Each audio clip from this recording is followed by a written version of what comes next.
Je suis très heureuse aujourd'hui et j'ai envie de partager ma joie avec vous et je le ferai naturellement tout au long de cette émission. Bonjour à tous, mesdames et messieurs, chers téléspectateurs, amis jeunes. Heureuse de vous retrouver aujourd'hui pour cet autre numéro de l'émission Téléj. Pour ce qui est du menu, retrouvons-nous tout simplement après le générique.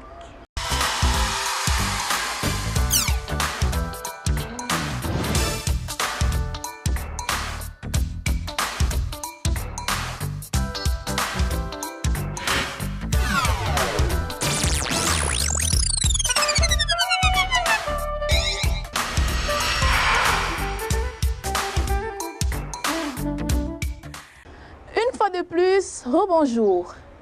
Au menu de cette émission, les moments forts de la foire aux associations organisée par l'association Les Français du Monde. Ensuite, nous irons dans l'arrondissement de Yaoundé 4e, où les populations de cette localité, plus particulièrement les jeunes, ont traqué un caillement pendant le curage de la rivière qui sépare les quartiers Kondengui et Kondongo. Nous finirons à l'extrême nord avec notre reporter Maïware qui partagera avec nous la quintessence de son entretien avec le délégué du ministère de la Jeunesse et de l'Éducation civique du Mayo Danaï. Mesdames et messieurs, voilà ainsi ramassé la quintessence de ce 98e numéro de l'émission Téléj. Vous avez longtemps rêvé de présenter ou d'animer une émission télé? L'occasion vous est offerte. L'émission Téléj, diffusée sur la CRTV, lance un casting. Vous êtes éloquent, vous avez une belle voix, vous êtes vaillant ou plus. Saisissez votre chance et faites éclore votre talent. Le casting des jeunes reporters et présentateurs est lancé. N'attendez plus. Dès à présent, inscrivez-vous en ligne sur la page Facebook de l'émission Téléj ou au 675 42 96 96. Sur invitation spéciale de l'association Les Français du Monde, l'émission Téléj a été conviée à prendre part en tant qu'exposant à la foire des associations. C'était à Yaoundé au club AMT, entendez par là assistance militaire technique. C'était une très belle occasion de rencontre et d'échange. Voici les fruits de cette très belle expérience avec nos reporters Gaël Ngono et Kokola.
9 mois, parce que la crèche est là.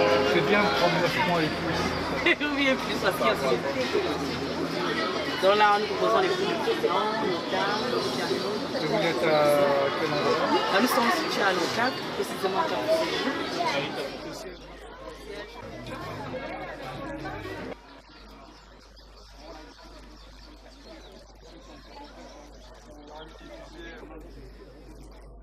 C'est intéressant. Donc là, quand on appelle ces portables,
Étaient présentes à cette foire plus d'une trentaine d'associations, tant camerounaises que françaises, avec pour seul centre d'intérêt la jeunesse.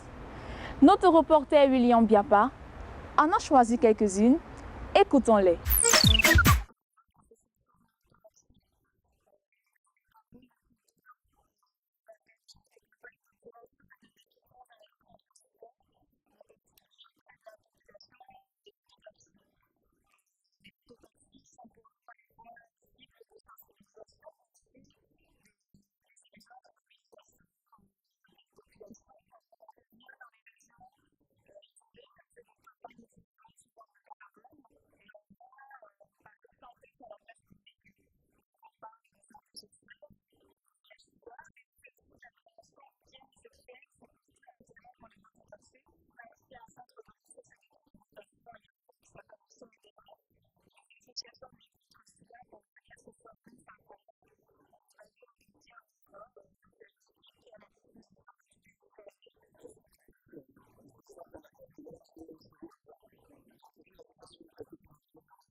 Comme je vous le disais au début de cette émission, les populations de l'arrondissement de Yaoundé 4 ont décidé de faire le curage de la rivière Seng qui sépare les quartiers Kondongo et Kondengui, dans le but tout simplement de limiter l'excès d'inondations et les maladies liées aux piqûres de moustiques. À notre arrivée sur les lieux, le constat fut déconcertant. Les populations osent aboyer face à la découverte d'un caïman. Sans plus tarder, voici le reportage de Josiane Choumi.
On est en train de travailler, et on a trouvé cet homme dans l'eau. Il y a encore l'autre qui est encore là, qu'on va récupérer d'un moment à l'autre.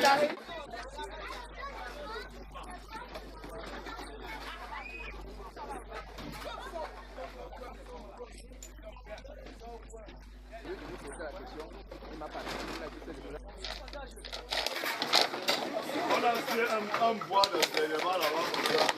La personne est morte.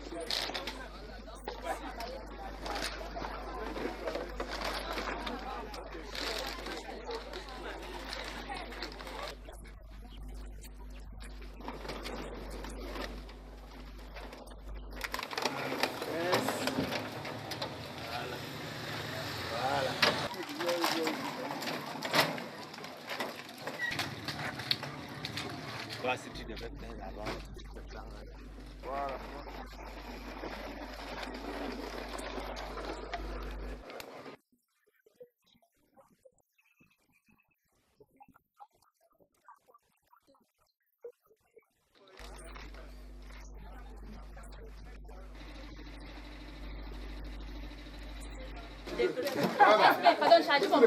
Les bouteilles. Pardon.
À titre de rappel, notons que cette activité rentre dans le cadre du programme PADI 2 mené par l'ONG EHA Cameroun et la communauté urbaine de Yaoundé dans le but de sensibiliser le plus de population sur la bonne gestion des déchets ménagers et des bouteilles plastiques. Que fait le ministère de la Jeunesse et de l'Éducation civique pour les jeunes du Mayo Danaï?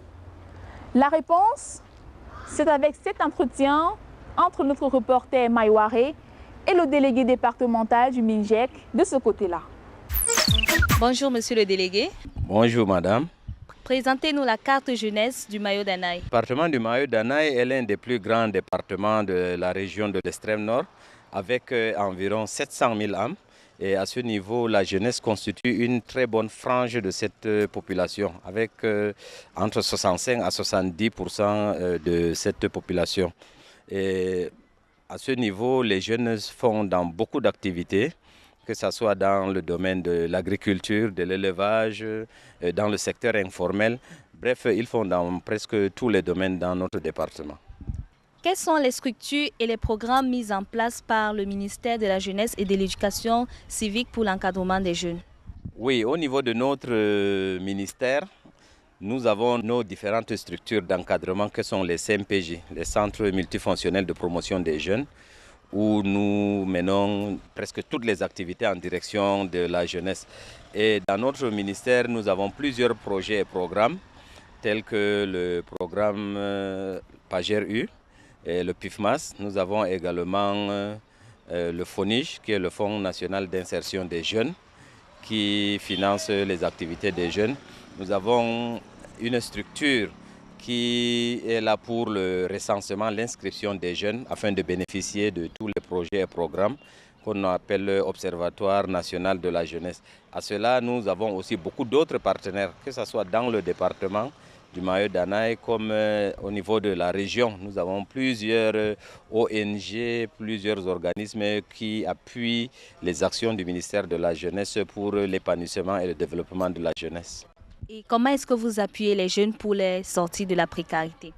Oui, nous les appuyons en menant des campagnes de sensibilisation de proximité. Nous organisons des causeries éducatives. Nous avons par exemple au niveau de la radio FM Danaï une émission, Mayo Danaï Espace Jeunesse, où nous invitons tous les jeunes à venir s'inscrire, par exemple au niveau des CMPJ.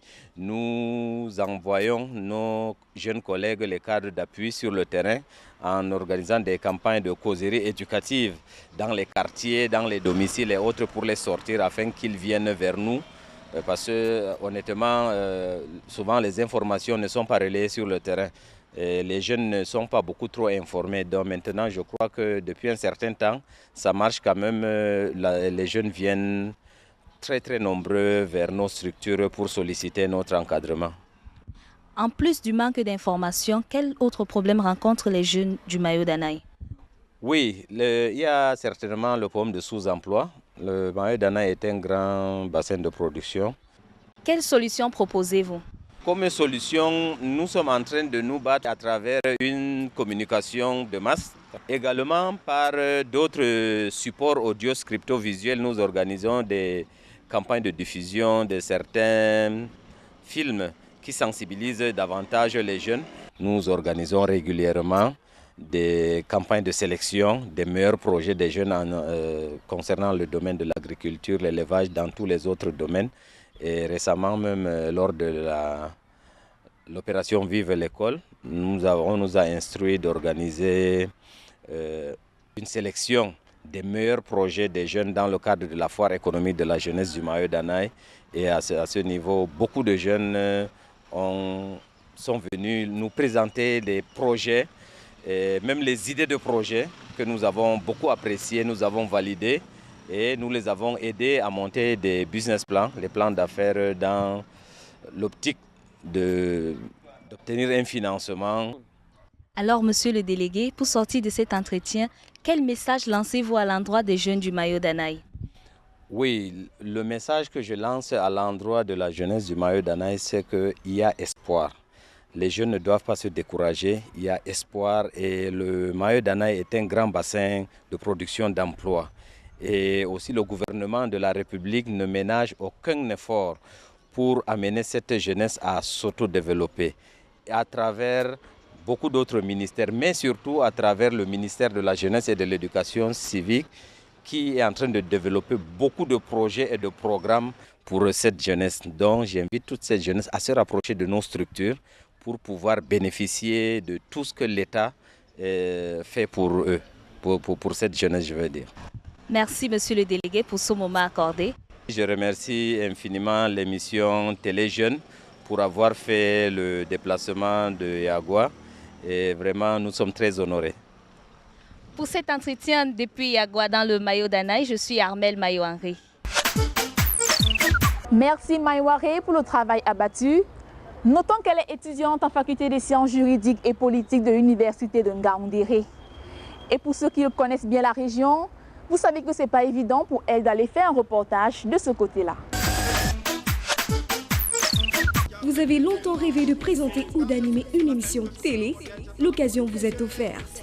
L'émission Télégie, diffusée sur l'RCR TV, lance un casting. Vous êtes éloquent, vous avez une belle voix, vous êtes vaillant ou plus. Saisissez votre chance et faites éclore votre talent. Le casting des jeunes reporters et présentateurs est lancé. N'attendez plus. Dès à présent, inscrivez-vous en ligne sur la page Facebook de l'émission Télégie ou au 675 42 96 96. Mesdames et messieurs, c'est sur ce que prend fin ce 98e numéro de l'émission Télégie. Merci à l'Institut de beauté Hair Force Fashion, spécialisé en coiffure hommes et femmes, manucure, pédicure, qui a très bien pris soin de moi et je vous invite à y faire un tour. Il est situé non loin de l'échangeur simplifié au quartier Briqueterie. D'ici là, que l'Éternel des armées vous comble de son infinie bonté. Merci de nous avoir suivis. Au revoir. La liberté sont les biens de cette nation. Ton combat quotidien, sans faille ni émotion. Quelles que soient tes appartenances, tes convictions.